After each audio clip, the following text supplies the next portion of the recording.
Et puis merde, j'ai pas tellement envie de me détruire, moi, finalement. Puis je vois pas pourquoi je vais me foutre en l'air sous prétexte que j'ai rien à dire à une brassée de désœuvrés qui viennent mater mes états d'âme uniquement parce qu'il n'y a plus de place pour aller voir Nougaro à Dijon.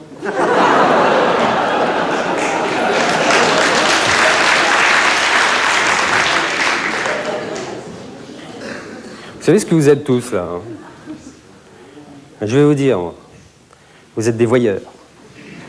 Et des voyeurs qui payent pour voir un exhibitionniste, eh ben, je vous le dis comme je le pense, c'est petit, hein.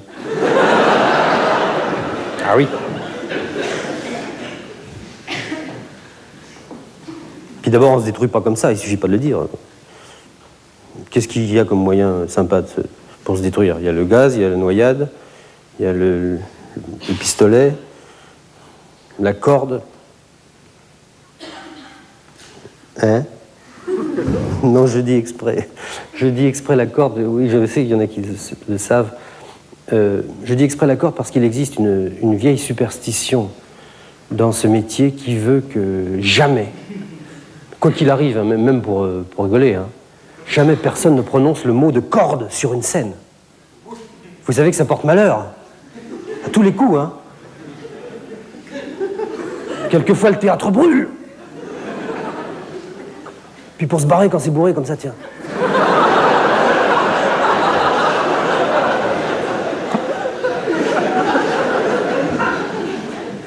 Ou alors c'est un projecteur qui tombe. Sur le public, ça va. De toute façon, moi, je m'en fous que ça porte malheur, j'adore le malheur, il n'y a plus que ça qui m'excite. Alors, ce que je disais, le gaz, la noyade, le pistolet, il faut toujours choisir. J'ai jamais su me décider, moi. Ça me tue, tiens, je suis déjà mort. Pourtant, il faut faire des choix, on ne peut pas être partout à la fois, hein. Comme disait Himmler en quittant Auschwitz pour aller visiter la Hollande, on ne peut pas être à la fois au four et au moulin.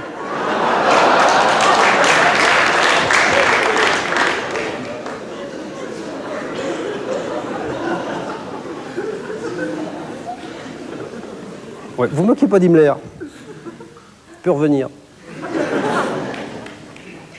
En plus, Himmler, c'était pas un con, hein, lui non plus. Hein? Ah, non, tu rigoles, Himmler, c'était un homme capable d'une grande concentration.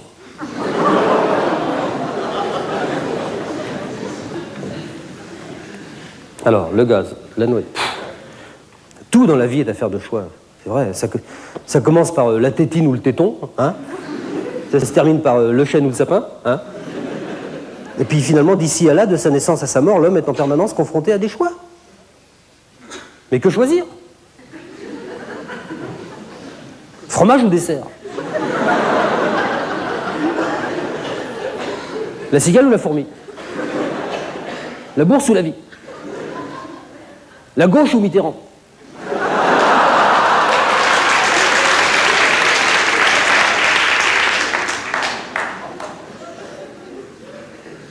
Un baril de merde ou 2 barils de lessive ordinaire? Moi, je ne sais jamais, je reste là comme un con, je reste dubitatif.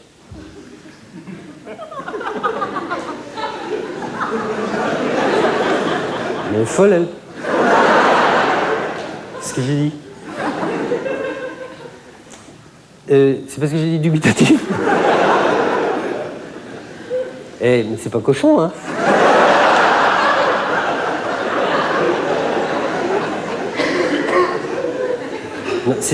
Dubitatif, c'est en un seul mot, hein.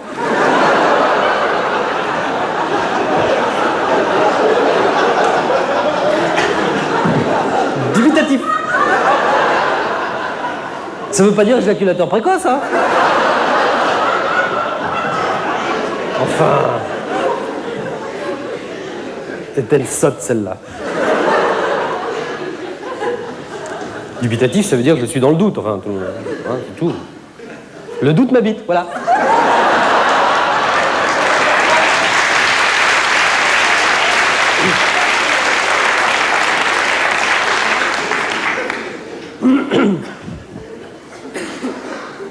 Tout au cours de mon existence, qui n'aura été finalement qu'une féerie d'aventures extraordinaires et riche en rebondissements sur d'innombrables sommiers dont j'ai oublié le nom aujourd'hui, J'ai été maintes fois confronté à des choix terribles, terribles. Songez que j'avais 35 ans en 1940. Si, c'est vrai, hein, je vais sur 79, là. Ouais, je sais, je ne les fais pas. Je ne les fais pas, mais si j'ai su jusqu'à ce jour conserver ce teint de jeune fille, c'est que je prends soin de retarder le vieillissement de mes cellules en menant une vie d'ascète, d'une part, et d'autre part en mangeant des bananes. Car la banane vaut un steak de cheval. Encore que je préférerais un cheval entier à cause de la douceur du regard qu'on ne retrouve pas dans la banane.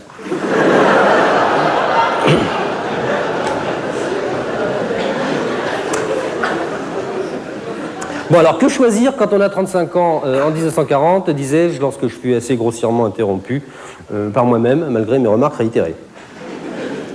Eh bien, il faut bien voir qu'en une période ennuyeuse, comme l'était celle de l'occupation, songez, par exemple, qu'en 1940, Patrick Sabatier n'était même pas né.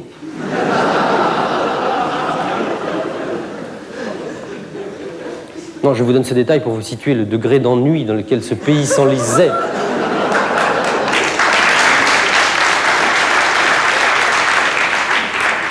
Qu'est-ce que vous avez tous contre ce jeune homme? Enfin, il est charmant.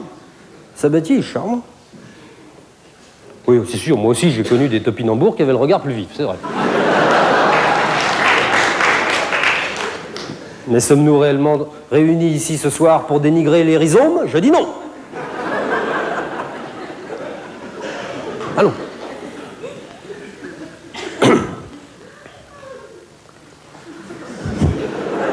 Il y a un orgasme, déjà? Tant que j'enlève ma veste, quand même. Oui, je disais que dans une période emmerdante, finalement, hein, comme l'était celle de l'occupation, la seule distraction qui se présentait aux Français au sortir de la messe, c'était de faire ou de la résistance ou de la collaboration. Mais là encore, que choisir? Alors bien sûr, la collaboration, c'était la respectabilité, le costume croisé, un prix Dieu réservé à Saint-Honoré-des-Laux, les amitiés de Pierre Laval assurées, les indulgences de Pie XII également, et puis bien sûr des places de faveur au concert de Tino Rossi et de Maurice Chevalier. Ah oui, mais la résistance, c'était la vie au grand air, Yukaidi, Yukaïda.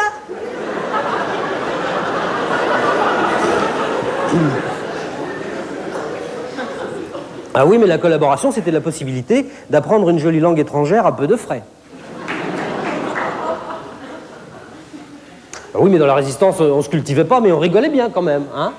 Et boum le train, et boum la voie ferrée, et le petit viaduc. Ouais, je l'ai eu. Oui, mais dans la collaboration, on ne faisait pas sauter les ponts, mais on pouvait sauter les connes.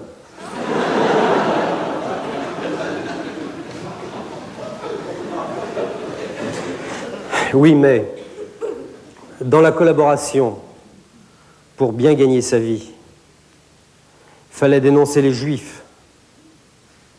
C'est pas très joli comme méthode pour gagner sa vie.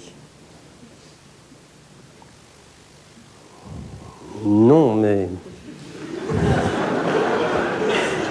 dans la résistance, on dénonçait pas les Juifs, mais il fallait vivre avec.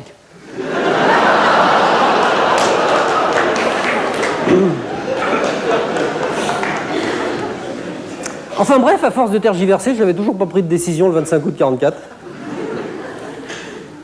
Quand j'ai vu soudain des centaines de chars débouler du fond de la rue de Rivoli, à Paris. Et croyez-moi, je me rappelle très bien ce matin-là. Il faisait un temps magnifique. Je me promenais sous les vieux marronniers tricentenaires du jardin des Tuileries, quand soudain c'est arrivé. Le fracas des chaînes des tanks faisait trembler la poussière. Une jeune inconnue s'est approchée de moi. Elle était belle et blonde, au regard bleu. « Monsieur, monsieur », s'est-elle écriée en me pressant le bras avec des larmes de joie dans les yeux. « Monsieur, regardez, regardez, c'est l'armée française, la vraie, les forces françaises libres. Votre pays est libéré, monsieur. » pourquoi dites-vous votre pays? C'est que moi-même, monsieur, je ne suis pas française, je suis citoyenne helvétique de Berne. Elle avait en effet un assez fort accent germanique. J'ai juste eu le temps de la tondre, les FFI arrivaient.